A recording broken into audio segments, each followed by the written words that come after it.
কবিতাৰ শিৰোনাম ক্ষণপ্ৰভা 2.0 কবি আৰু আবৃত্তিকাৰ দীপজ্যোতি। সূৰ্যোদয়ৰ পলসত উদয় হয় জীৱন যুদ্ধৰ কৰ্মৰ জোৱাৰ। সৃষ্টি হয় মনৰ প্ৰজাতি বহু পোৱা নোপোৱাৰ আলোড়ন। বুকুৰ মাজত বহু সাহস পাতি আগবাঢ়ি যাওঁ বিদ্যুতৰ ক্ষেত্ৰত, লগত তেষ্টা প্লায়াৰ আৰু মগজুত ওমশ্ল ইত্যাদিবোৰ লৈ ওলাই যাওঁ ন ন সৃষ্টিৰ সৈতে যুঁজিব। গছৰ বিধাই বিধাই চালিত হয় বৃদ্ধিৰ অমূল্য উপাদান।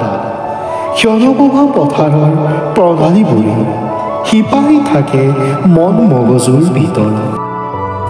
চিৰিজ পেৰেলেল ষ্টাৰ আৰু ডেল্টাৰ গাঁথনিয়ে শিকায় বহা কমা বিদ্যুৎ প্ৰবাহৰ হিচাপ। কেভিএল, কেচিএল, নৰ্টন আৰু থেভিনিনছ ইত্যাদি জালিকাই পৰিষ্কাৰ কৰে বিদ্যুৎ জ্যোতিৰ জ্যোতিষ্মান। সাগৰ মহাসাগৰৰ মাজত লুকাই থাকে হাজাৰ হাজাৰটা মণি মুকুতাৰ গুণ। সেইদৰে পোৱা যায় নদীৰ উভাল সোঁতত বিদ্যুৎ প্ৰবাহৰ কিৰিলিৰ ৰূপ।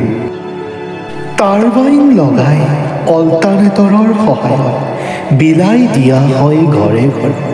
পোহৰৰ মাদকতা বিচাৰি উজ্বলাই তোলা হয় সমগ্ৰ অঞ্চল। পোৱা নাই জীৱন বৃত্তান্তৰ অৰ্থ ৰঙীন ক্ষণপ্ৰভা পথাৰখনত। তথাপিও নিয়োজিত কৰিছোঁ নিজকে AC/DC কাৰেণ্টৰ সোৱাদৰ মাজত। আজি বুজিছোঁ বৈদ্যুতিক কৰ্মী হৈ জীৱন দৃষ্টিৰ বেদনাৰ গাথা। দিনটোৰ কষ্ট ৰাইজৰ গালি গালাচত পাৰ কৰিছোঁ ওৰেটো কৰ্মজীৱন। নাজানো দিনটোৰ শেষত জীয়াই থাকিমে বা নাথাকিম বিদ্যুতৰ কোবাল পৰশ। তথাপিও আত্মনিয়োগ কৰিছোঁ বিপদৰ দিশে কেৱল মাত্ৰ জীৱন সংগ্ৰামৰ উপাৰ্জন।